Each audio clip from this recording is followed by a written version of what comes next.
Hey everybody, Avatar Not 4 here with another addition to my return to YouTube, talking about Korra, Avatar, and maybe even some Disney stuff coming up. Um, in today's video, I will be talking about how to fix Korra. And I need to preface something real quick. I love The Legend of Korra. It's a hot topic between Avatar fans and the Avatar fandom. I still see Twitter war over Legend of Korra, whether it sucked, whether it was in mid, whether it was great, whether it was better than Avatar, all that stuff. So I'll be breaking down my initial thoughts and also just give my general thoughts. But starting out, I will say with this title, it may seem like how to fix Korra, which means it sucked, right? No. I definitely don't think so. I think Korra is an amazing show. Personally, not in the same tier as Avatar, but then again, not much stuff is, honestly. um, so, to preface, I was recording some videos way back in the day, and almost 10 years ago, which is crazy, with Korra, specifically Korra Book 3. And I'm very fond of Korra, mostly because that was my high school experience, so getting to live that, especially me being a late addition to the fandom, missing out on Avatar and the hype when it was airing, Korra gave me that experience and that hype in between seasons and speculation that was so awesome. And a thought occurred to me recently. You're like, I've rewatched Korra almost as much as I've rewatched Avatar, which is interesting because I think it's a inferior show. And I was like, why is that? And one reason is I'm fascinated by what it could have been. And by that, once again, it may sound very negative, but it's not. In a way, with those things, I'm disappointed because I feel like it could have been so much better. But at the same time, the fact that it's making me think that shows that there's some really good stuff in there. So what I'm going to do is, I have seen a few more people doing this. I've seen a lot of shared opinions and a lot of opinions that I completely disagree with, but a lot of things are similarities when people think about what Korra could have done better. And to me, for the most part, I think the best way to do this is to not treat this as a rewrite. Well, I'm basically, because that would be different for every anything that if you were the one in charge and you could make everything exactly like you wanted it to, odds are it end up being very different. I'm not going to do that. What I'm going to do is basically take what we got and then go from there and basically tweak things, the things that I think could have been improved upon, and just improve the show that we already got instead of this is how I would have done Korra type of video. So, into book one. Book one has Amon as a villain.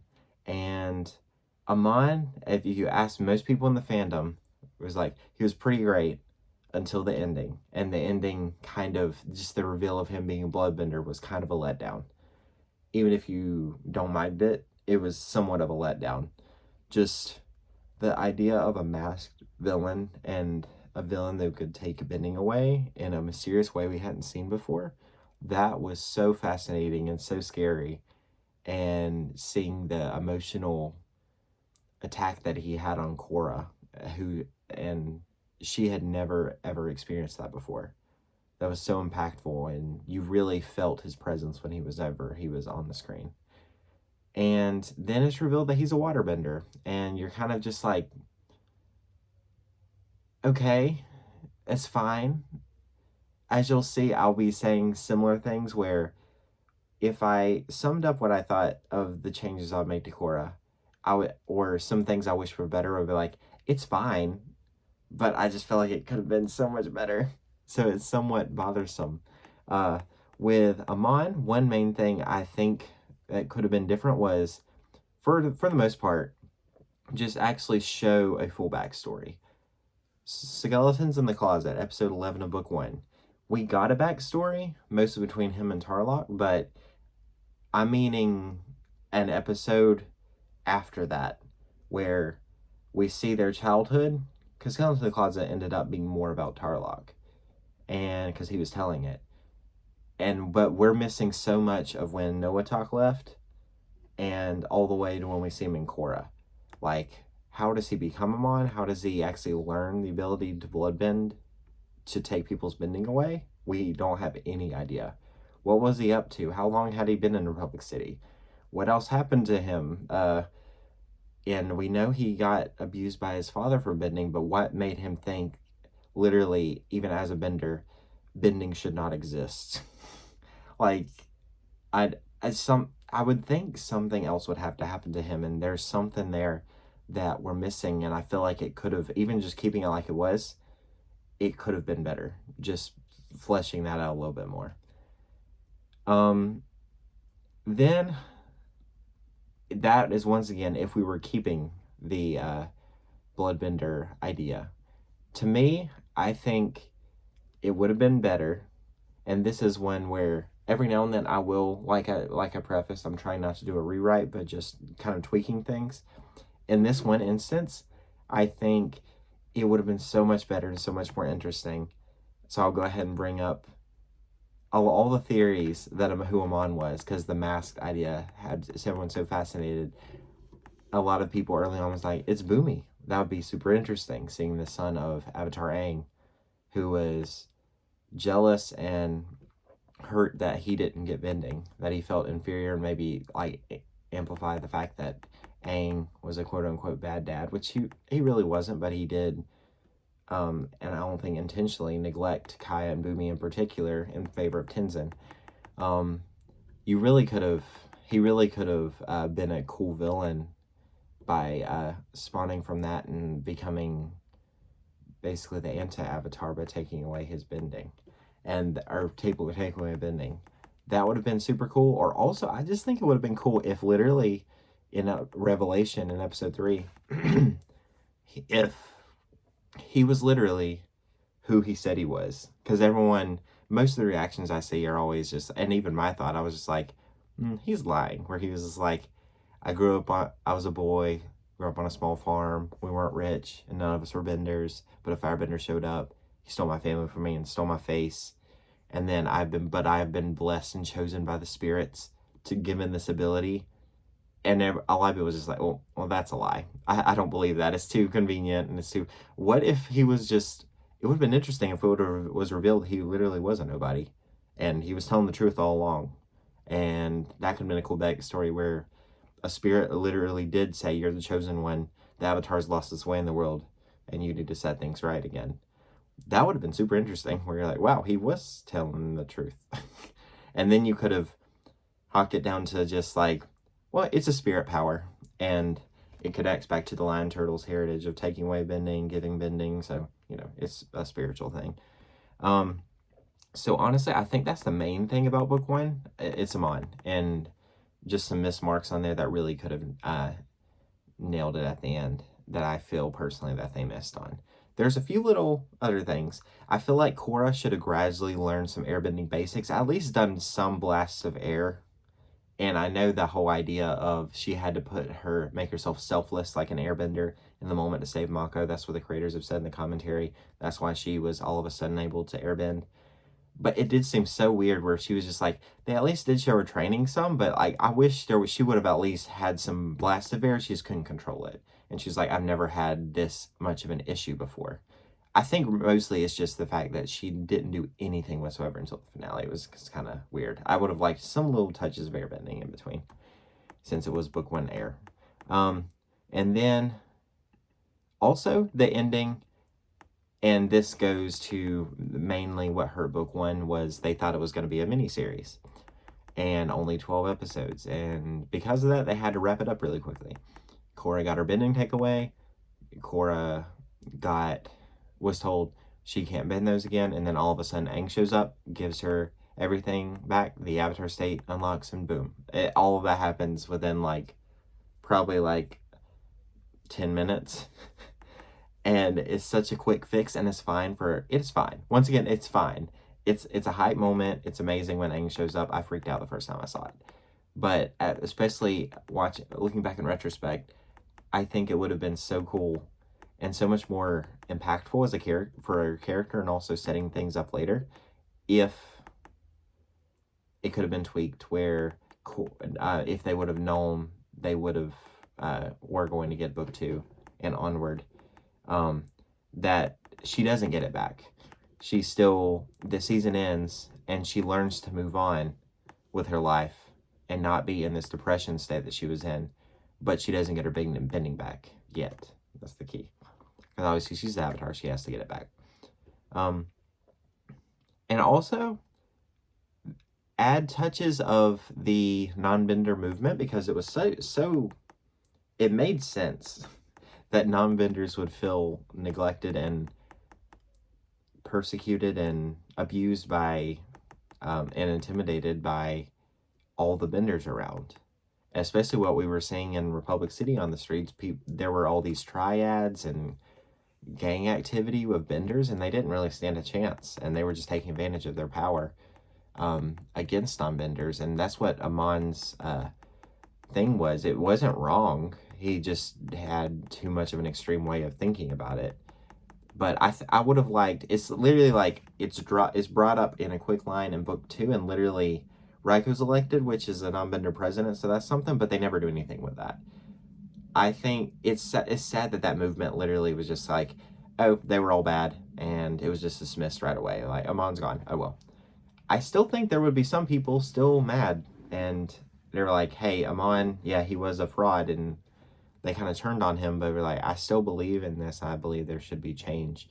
And I feel like it would have been interesting to actually show Raiko being elected and show the people choosing a non-bender, and like, things need to change. We need to set these up in the council, the benders, they all come together and make that change to show some weight and depth to what happened in the season. Because Amon was the season. The villains make up the seasons, basically, and their ideologies. And I don't like how it was just dismissed, where non-benders were like, oh, well, moving on to spirits. And like, it didn't have any weight or merit whatsoever, which isn't true. I think reception and rights for non-benders would have been a cool thing to bring up. And going to book 2. Book 2 is the Cursed Korra book in most aspects. It certainly has its moments, but especially early book 2, most people would say it's pretty rough, and I agree. I think the main reason is the Civil War plot. It's so separate from everything else. Really, the only connecting tissue is the Water Tribe families, like between Tonraq and Unalaq, and that rivalry. There's no reason, though, and like, literally after episode 4, you don't see any of that. It's mentioned every now and then, but you don't see any of it up until episode 11 ends. And like, Unalaq comes back, and Tonraq and them are still fighting. You're like, oh yeah, Civil War is happening. It's so weird why they did that, especially in the Book of Spirits, where while all the spirit stuff is happening with Unalaq and Korra and stuff, away from that.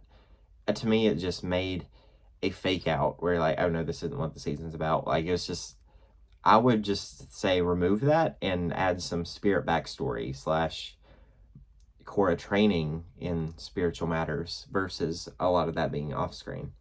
So in this time, you could do Korra learning spirituality. She has to, and it can start with her learning from both Unalaq and Tenzin, with Tenzin believing, because keep in mind, in this version, this tweaked version, Korra doesn't have her bending back yet. She has airbending, but that's it. But Tenzin believes she can, if she reaches that spiritual level, Aang may be able to restore her bending. But she has to reach that. We have to see her on that journey to reach it. And in doing so, it can set up some more spiritual stuff that she'll face later on, and making peace with that. She learns about the chakras, mastering the avatar state, instead of just her kind of already mastering her own style of it, kind of like we saw in the show, which has also seemed very rushed, especially for Korra, who, like, there's no way her being not a spiritual person, easily, like, unlocked all those chakras by herself. I've always thought that was weird. Then you also see Korra learning from Unalaq. Korra learning, instead of just automatically knowing, his spirit bending technique. Then more Unalaq backstory. We really don't get any apart from him and Tonraq's backstory. about getting Tonraq banished in episode 2. A few lines are mentioned, but we really needed to see him. How did he first meet Vatu? Why? We learn later on that he was a part of Red Lotus. If you don't want to mention that and keep it a surprise, that's fine. But there's something there, and they really should have done something with that. See him learning more about spirits growing up. Why is he so fascinated with them? Why does he hold this belief? Does he want Vatu released for another reason? Obviously, he wants to be the Dark Avatar, but really, why? Mostly, I just think it'd be interesting of him learning about Vatu and finding Vatu, and them like throughout the season, even before we know who he is. In the 1 episodes, we see him talking to a spirit, and we're like, what is he up to? Instead of them like having the twist that he was evil all along, because it was so obvious from the beginning. Just have it be mysterious, like he keeps walking in and out of the spirit portal, and we're like, what is he doing in there? And on top of that, work in some more Unalaq learning and creating spirit bending, and just talk about more spiritual elements like that in the Book of Spirits. I think the Civil War plotline was a very just like all over the place type of thing. They could have still introduced the same characters, Varric and all this stuff with funding the war and everything, and just found other way to tie him into that. And also, it would help in the finale. They could set up Janora's spirit powers and her connections, because there's a few elements that we never went back to with that. It literally seems like 3 and 4 in particular, episodes 3 and 4 with the Civil War, just really just like was a wall in between spirit stuff that we started with. Like, if you remember in episode 2 when Janora went through the statue room, she saw this weird blur behind her, like a spirit was trying, in a way, like contacting her or something. She turned around acting spooked, like what was that? And we never hear anything about that. We see her talking to the one statue, and there's a fascination there. We see that, and like there's some things that aren't explained with her, and I feel like it would have her secretly doing a spiritual journey by herself as well, connecting with the spirits, maybe being one of Korra's mentors early on in spiritual matters. It would seem a little bit less random and convenient her in the finale, and that would help it. And also in her spiritual chakra enlightenment type of training, it wouldn't be as surprising with her connecting to the cosmic energy Korra in the finale. It would just tie up a little bit of those things that are like don't make sense and just seem kind of random, but they're acceptable just because they're spirity. But I would just like to know more about it in the Book of Spirits. So for book 2, it's mostly removing Civil War plotline and just filling it in with stuff that matters more for the spirit world and where we're leading with everything, with Vatu and cosmic energy and all that stuff that comes to the climax. In book 3, honestly, book 3 is my favorite season of Korra. I think it's quite excellent. There's only a few things, and a lot of people do not hold my opinion to this, but I do not really care for Janora. And the main reason for that is they were so focused all of a sudden of her being a master, and we never really see much of what she can do. It doesn't seem like she's earned it in a way, because it's such a big deal. I mean, she's the new first air master in a generation, first one since Aang, or since Tenzin, connected with Aang, or through Aang. Then it's Aang's granddaughter. It should be a big moment, and it is, but it doesn't feel as earned in my opinion. I feel like throughout we should have seen more of her leadership skills instead of her just being like, I'm spiritual and I'm better than you at this, with her dad and original airbenders and stuff.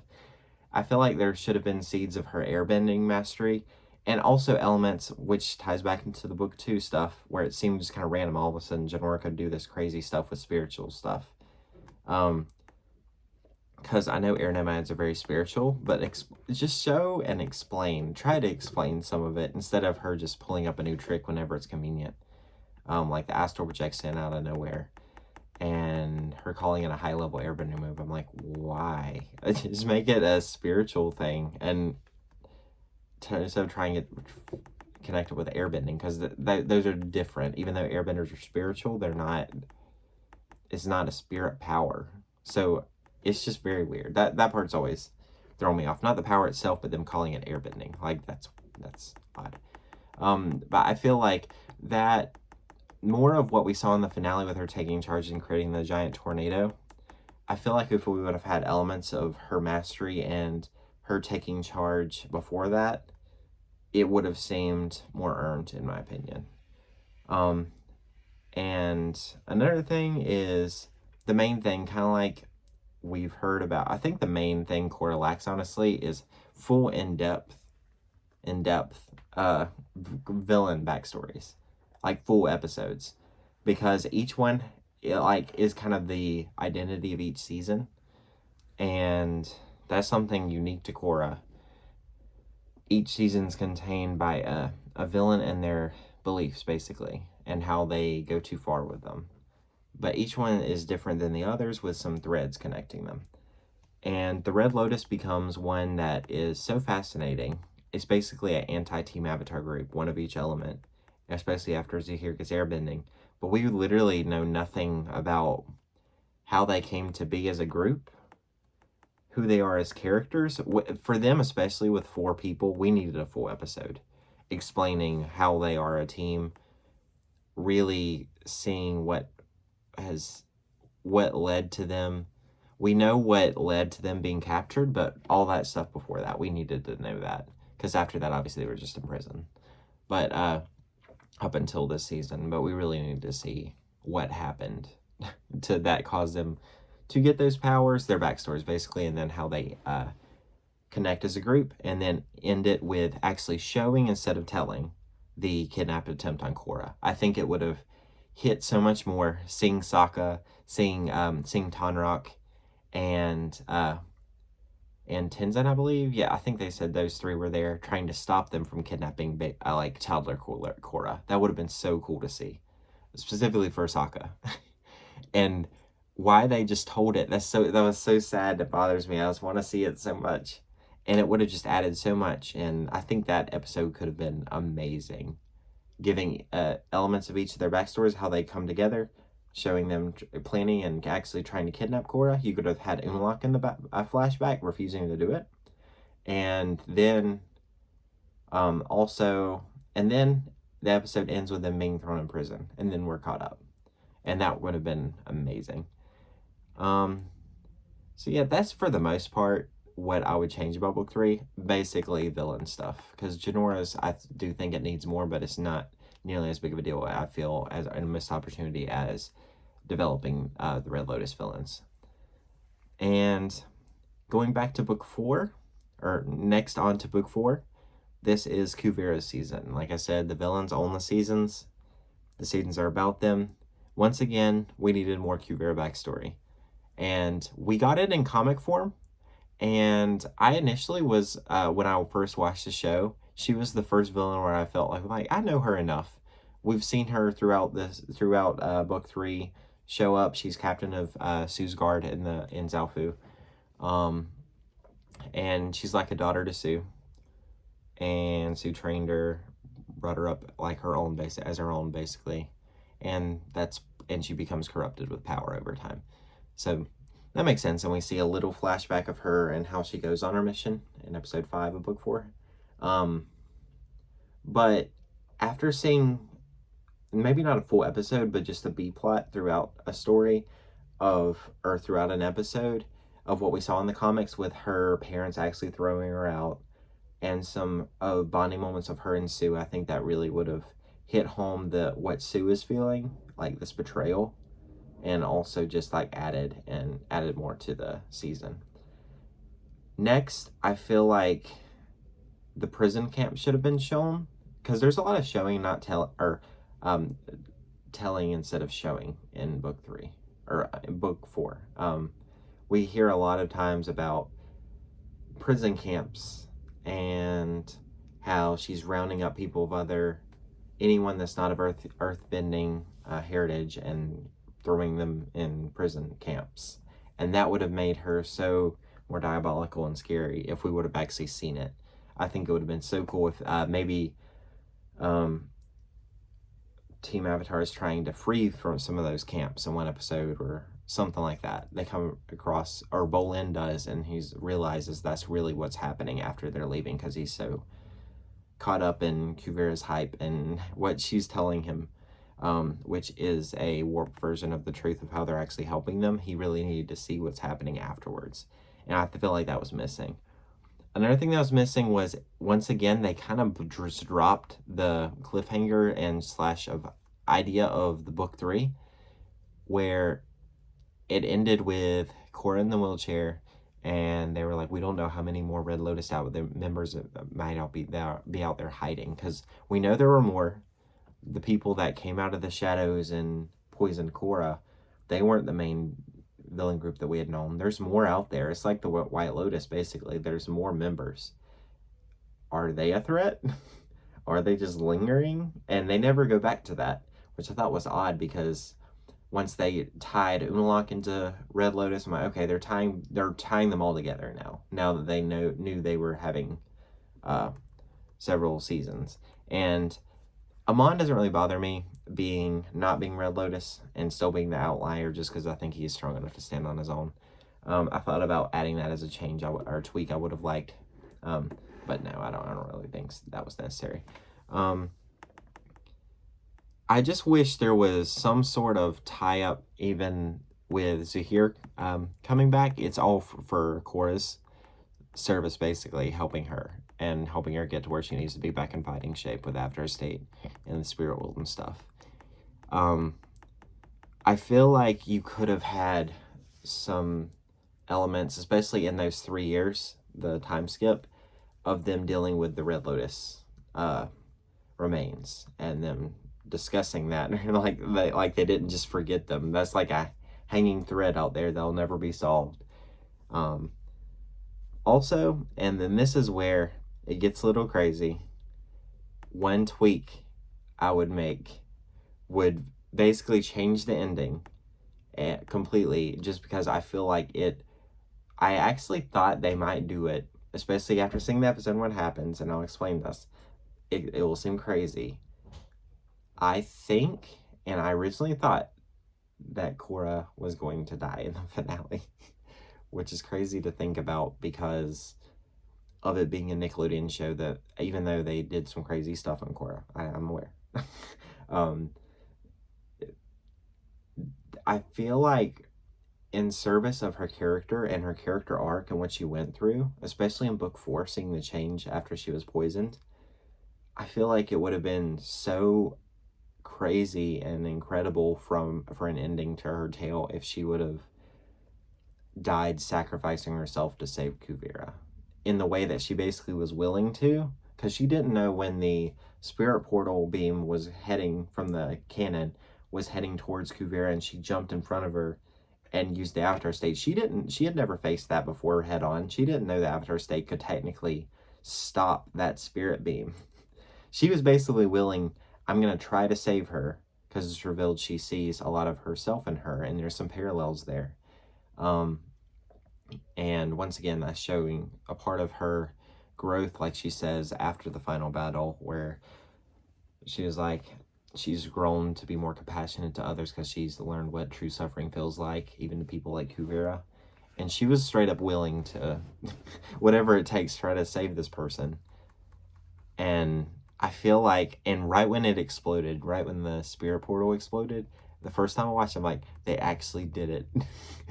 Because it looks kind of like, I didn't know it would rip open another spirit portal. In the moment, it looks like a nuclear bomb, honestly. That went off. I'm like, are they just gonna like disintegrate the whole city? And like Korra basically doing that created like a nuclear explosion and they all died. Or at least them in that area. Like, that would be insane if both Korra and Kuvira died basically like that, leveling the city in the process. But it seems crazy, but I really do think Korra sacrificing herself in that moment would have completely just summed up. We saw the beginning of her in episode 1, where it literally starts with her saying, I'm the Avatar, you gotta deal with it, as a toddler. And then seeing her willing to sacrifice herself for this person that she's been in conflict with, because she kind of sees where she's coming from. She sees her as a very similar person to herself. Like, she was like, this is me at some point. And she saw something of herself in her that she wanted to save. And if that bomb would have went off, she wouldn't have been able to stop it. and the basically, even though she would have been in the Avatar state, technically speaking, that mean the Avatar would die, but there would have been a sacrifice there, and you would have started with Korra as a toddler being ready to be the Avatar, and then it would end with Korra's death, basically. And that would sum up the show's title perfectly, The Legend of Korra. We see the beginning, her growth, her life, and then the ending. And that would have been so just poetic, in my opinion. Just given the title of the show, The Legend of Korra. We literally saw her whole life. Obviously, we wouldn't have gotten the stuff afterwards, but I feel like that would have been, and I'm still just, the more I think about it, how just feel like that could have been so good. And once again, I love Korra, especially in book 4 as a character. Her character arc's amazing. So it's not like, it sounds like I want Korra to die. I bring that up a lot, and I just mean that in terms of the stakes and what it would have brought to the show, in my opinion. Also, there's one fake out death, Mako dying in the when he in a way sacrifices himself, because once again he didn't know if he could make it, so he's willing to sacrifice himself to take down the giant mech, Kuvira's giant mech, the Colossus. He gets struck by that lightning, and he like basically falls, and Bolin comes to save him, but it kind of seems like he could have died reasonably. And the music and everything, it sounded like mournful, where it was just like, are they gonna kill Mako in this? And if they wouldn't have killed Korra, I at least wish they would have killed off Mako, because it just seemed like, okay, you went through all that and you just got like a like hurt arm. Okay. I wish that they at least would have killed him off, or because I think both would have been insane. I don't think you could have had both. In my version, you probably would have had both, because I like consequences, and some of those, I really think it would have added a lot to those two characters, because I think they both had some similar negative points. And then in book 1, you never would have thought either of those characters, kind of both hot-headed, would have, and in a way kind of selfish and self-serving, would have sacrificed themselves for the greater good in the end. I definitely think both of them dying would have been crazy, but one of the two, I feel like we needed a death in this season, honestly, of a main character. And then maybe, and if I could choose one, it would be the Korra death, just because it'd be very poetic, I think. And then it would end instead, you could still have the wedding between Varric and Julie, but it would end with Tenzin and Raiko dedicating the new area around the spirit portal, because you would still have the spirit portal, basically everything that happened, but in that explosion, Korra would have died. Korra and Kuvira would have died. And they basically make that spirit portal and name that area in memory of Korra, and they give a speech referring to, and like kind of harkening back to the opening credits of the first episode, where it just says, just like the cycle of the season, the cycle of the Avatar begins anew, at the end of like their dedication ceremony with everyone there. And then that the next Avatar is born, and then it's all said and done, and we saw the end of Korra and then the beginning of the new Avatar. So a depressing ending to my version of The Legend of Korra. But that is, in my opinion, things that even if I could have just gotten some of those, I feel like it would fix some common issues with Korra that we've had. Most people do not say they wish Korra would have died. That's a personal thing. But a lot of the elements of the villains needing more backstory, I feel like that would have, especially more than any change. Korra lacked some explanation just of some elements, like, how does Amon technically take away bloodbending? The creators have said their own version of that in commentary, but it'd be nice to actually see it in the show, because you could argue that's a negative technically.